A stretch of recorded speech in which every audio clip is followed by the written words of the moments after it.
Good evening money persons, welcome to daily మనిషి number 713. ఈరోజు daily మనిషిలో మార్కెట్లో ఉన్న ఇంపార్టెంట్ అప్డేట్స్ అన్నింటినీ వన్ బై వన్ క్విక్గా డిస్కస్ చేసేద్దాం.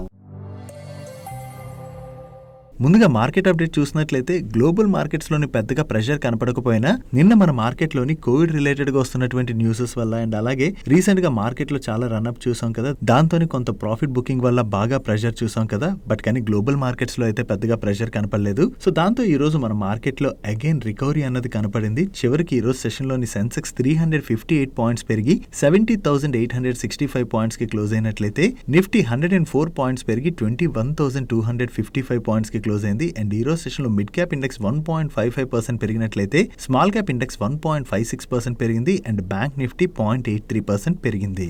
నెక్స్ట్ మన road transport and highway minister అయినటువంటి నితిన్ గడ్కరీ గారి దగ్గర నుంచి చాలా ఇంట్రెస్టింగ్ కామెంట్స్ వచ్చాయి. ఈయన highway operator association annual conference లో మాట్లాడుతూ త్వరలో government of India 1.5 to 2 lakh crores worth highway projects related గా బిడ్స్ ని ఇన్వైట్ చేయబోతున్నట్లుగా కామెంట్ చేయడం జరిగింది. నెక్స్ట్ ఇయర్ లో ఎలక్షన్స్ రాబోతున్నాయి కదా, so election code of conduct రాకముందే మన కంట్రీలో ఆల్రెడీ వేరియస్ హైవేస్ అయితే చాలా స్ట్రాంగ్ గా డెవలప్ చేసాం అండ్ మరికొన్ని హైవేస్ ను కూడా డెవలప్ చేయాలని చెప్పి ఈ బిడ్స్ అయితే ఆహ్వానించబోతున్నట్లుగా ఈయన కామెంట్ చేశారు. ఒకవేళ గవర్నమెంట్ దగ్గర నుంచి 2 lakh crores worth highway projects related గా టెండర్స్ గనక వచ్చినట్లయితే అది ఇన్ఫ్రా కంపెనీస్ కి చాలా పాజిటివ్ కానున్నది. ఈ రోడ్స్ అవి వేసేటువంటి ఇన్ఫ్రా కంపెనీస్ ఉంటాయి కదా, చాలా కంపెనీస్ వస్తుంటాయి. ఆ కంపెనీస్ ఈ టెండర్స్ లో పార్టిసిపేట్ చేసి ఆర్డర్స్ ని విన్ అయ్యేటువంటి అవకాశం ఉన్నది కదా. సో అటువంటి ఇన్ఫ్రా స్టాక్స్ కి ఇది పాజిటివ్. అండ్ వాటితో పాటు ఈ హైవేస్ ని కన్స్ట్రక్ట్ చేయడానికి యూజ్ చేసేటువంటి మెటీరియల్స్ అండ్ అలాగే ఎక్విప్మెంట్స్ అవి ఏవైతే వాడుతుంటారో అవన్నీ కంపెనీస్ కి కూడా మంచి బిజినెస్ జరిగేటువంటి అవకాశం ఉన్నది. కాబట్టి ఓవరాల్ గా ఈ సెక్టర్ లో ఉన్నటువంటి కంపెనీస్ అన్నిటికీ ఇది మనం పాజిటివ్ అప్డేట్ గా అర్థం చేసుకోవచ్చు.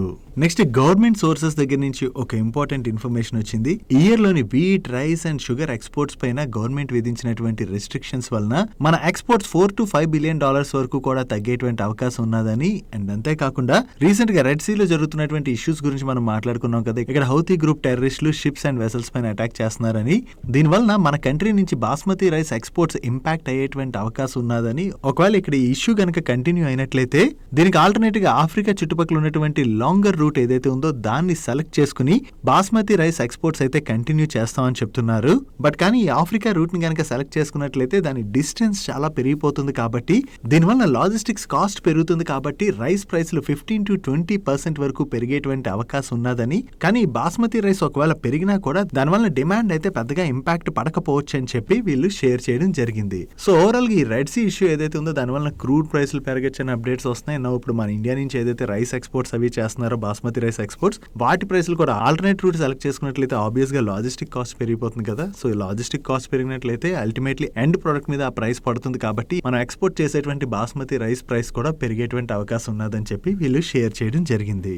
So as of now basmati rice పెరిగిన డిమాండ్ అయితే దానివల్ల ఇంపాక్ట్ అవుతుందని చెప్పి వీళ్ళు చెప్తున్నారు కదా. ఒకవేళ ఈ ప్రైస్ పెరగడం వల్ల డిమాండ్ కనుక ఇంపాక్ట్ అయినట్లయితే మాత్రం దానివల్ల rice stocks like KRPL and LT foods related గా దాన్ని మనం నెగిటివ్ గా అర్థం చేసుకోవచ్చు. బట్ యాజ్ ఆఫ్ నో అయితే డిమాండ్ తగ్గదంటున్నారు కాబట్టి that is fine. Next DCGI అంటే drug controller general of India వాళ్ళ దగ్గర నుంచి ఒక ఇంపార్టెంట్ వార్నింగ్ వచ్చింది. కోల్డ్ అండ్ ఫ్లూ తగ్గడానికి యూజ్ చేసేటువంటి సిరప్ అయిన క్లోరోఫినరమైన్ మిలెత్ అండ్ ఫినైల్ఫ్రైన్ సిరప్స్ ని 4 years బిలో ఉండేటువంటి చిల్డ్రన్ అండ్ ఇన్ఫెంట్స్ లోని యూజ్ చేయకూడదని చెప్పి ఒక వార్నింగ్ అయితే పాస్ చేయడం జరిగింది. అండ్ అంతేకాకుండా ఈ సిరప్ మ్యానుఫ్యాక్చరర్స్ ఎవరైతే ఉంటారో వాళ్ళు తప్పకుండా ఆ సిరప్ పైన ఈ ప్రొడక్ట్ ని 4 years below children and infants కి యూజ్ చేయకూడదని చెప్పి ఒక వార్నింగ్ ని కూడా ముద్రించాలని చెప్పి ఆర్డర్స్ అయితే పాస్ చేయడం జరిగింది. ఒకవేళ మీలో ఎవరైనా మీ ఇంట్లో పిల్లలకి ఈ సిరప్ ని కనుక యూజ్ చేస్తున్నట్లయితే ఒకసారి చెక్ చేసుకోండి. ఇప్పుడైతే DGCA దగ్గర నుంచి వార్నింగ్ వచ్చింది కాబట్టి 4 years below children and infants కి ఈ సిరప్ ని యూజ్ చేయడం మంచిది కాదు.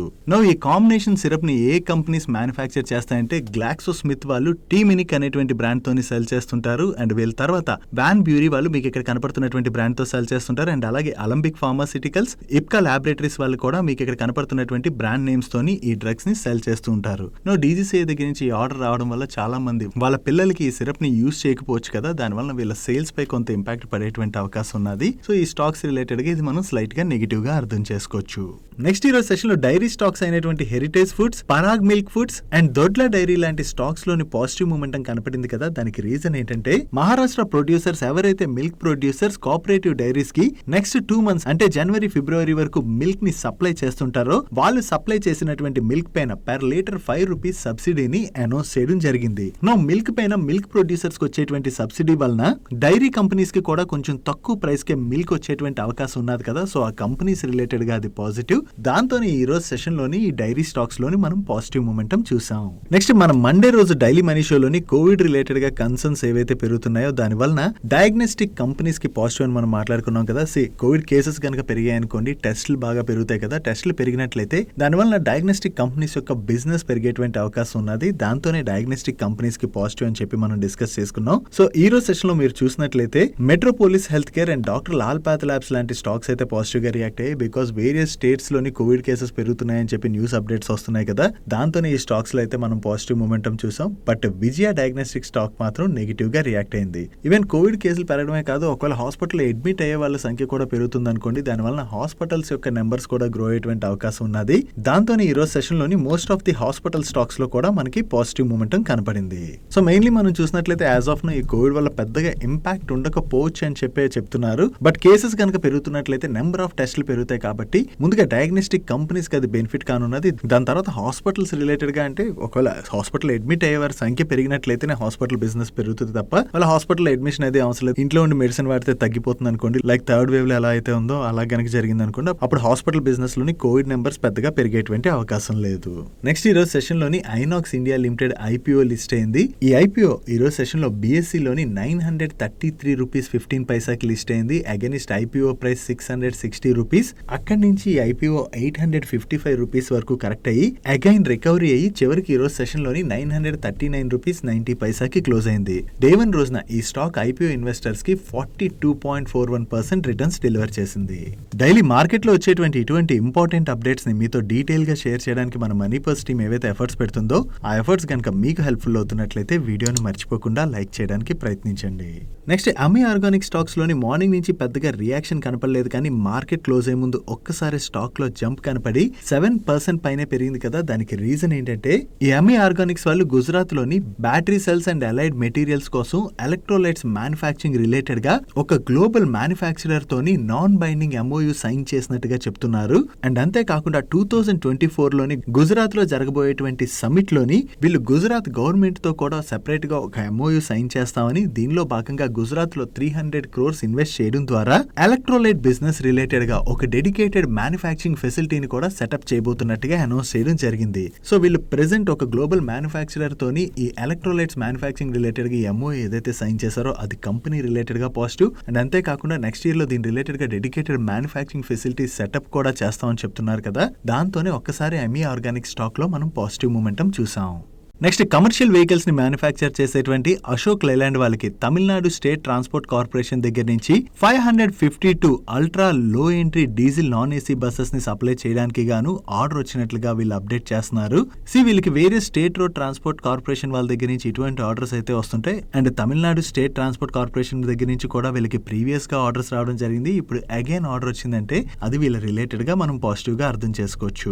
ఓవరాల్ గా ఇప్పటి వరకు Tamil Nadu state transport corporation limited లోని అశోక్ లైలాండ్ వాళ్ళు సప్లై చేసినటువంటి 18,472 ఫ్లీట్ వెహికల్స్ అయితే వీళ్ళు ఆపరేట్ చేస్తున్నట్టుగా కూడా అశోక్ లైలాండ్ వాళ్ళు క్లెయిమ్ చేస్తున్నారు.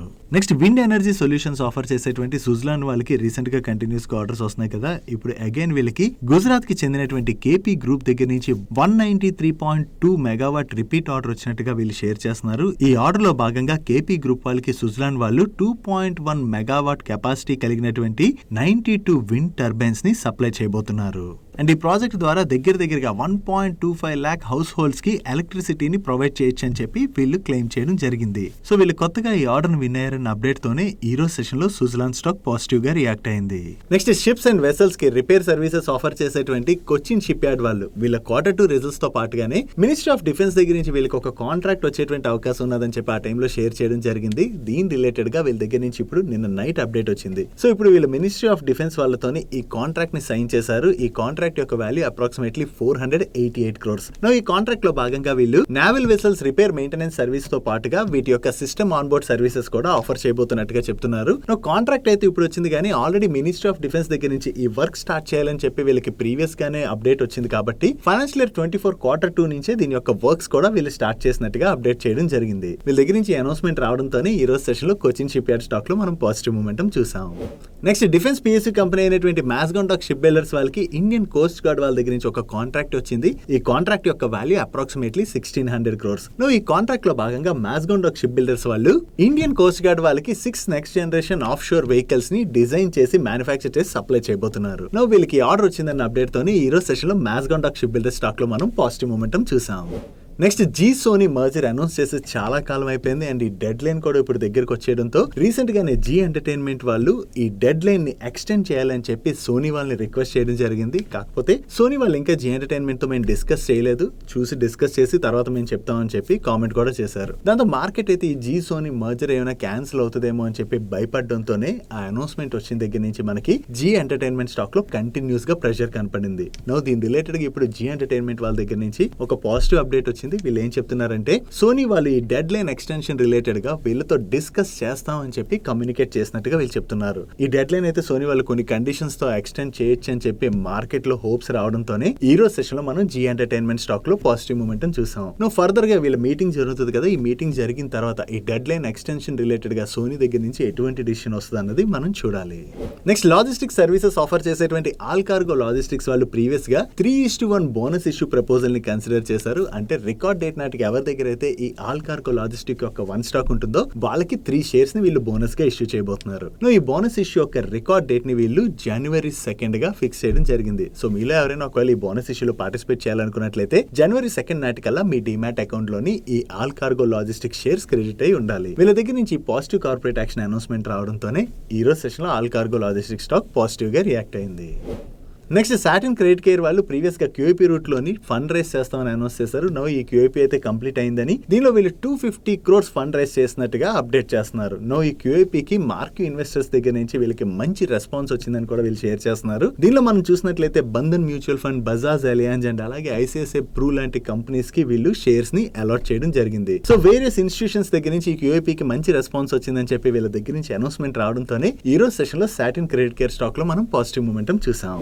నెక్స్ట్ వరుణ్ బెవరేజెస్ వాళ్ళ ఎక్విజిషన్ రిలేటెడ్ గా ఒక అనౌన్స్మెంట్ వచ్చింది కదా, దాని గురించి నేను మనం డీటెయిల్ గా కూడా మాట్లాడుకున్నాం. దాంతో నేను మార్కెట్ నెగిటివ్ లో ఉన్నా కూడా ఈ వరుణ్ బెవరేజెస్ స్టాక్ అయితే పాజిటివ్ గా రియాక్ట్ అయింది. అండ్ ఇప్పుడు ఈ వరుణ్ బెవరేజెస్ వాళ్ళ దగ్గర నుంచి మరొక అనౌన్స్మెంట్ కూడా వచ్చింది. వీళ్ళ మ్యానుఫ్యాక్చరింగ్ పెంచుకోవడానికి అని చెప్పి హిమాచల్ ప్రదేశ్ లోని వీళ్ళు కొత్తగా ఒక మ్యానుఫ్యాక్చరింగ్ ప్లాంట్ అయితే స్టార్ట్ చేయబోతున్నారు. నవ్వు ఈ మ్యానుఫ్యాక్చరింగ్ ప్లాంట్ కి నిన్న Himachal Pradesh CM foundation stone ని వేసినట్టుగా వీళ్ళు అప్డేట్ చేస్తున్నారు. సో ఈ మ్యానుఫ్యాక్చరింగ్ ప్లాంట్ కోసం వీళ్ళు టోటల్ గా 270 crores అయితే స్పెండ్ చేస్తున్నారు. సో ఈ మ్యానుఫ్యాక్చరింగ్ ప్లాంట్స్ ఏవైతే ఎక్స్పాండ్ చేస్తున్నారో దీంతో వీళ్ళ బిజినెస్ కూడా పెరిగేటువంటి అవకాశం ఉన్నది కదా, ఇది కంపెనీ రిలేటెడ్ గా మనం పాజిటివ్ గా అర్థం చేసుకోవచ్చు. నెక్స్ట్ నేను మన మార్కెట్ లో ఒకసారి సివియర్ సెల్ ఆఫ్ కనపడి అగైన్ రికవర్ అయింది కదా.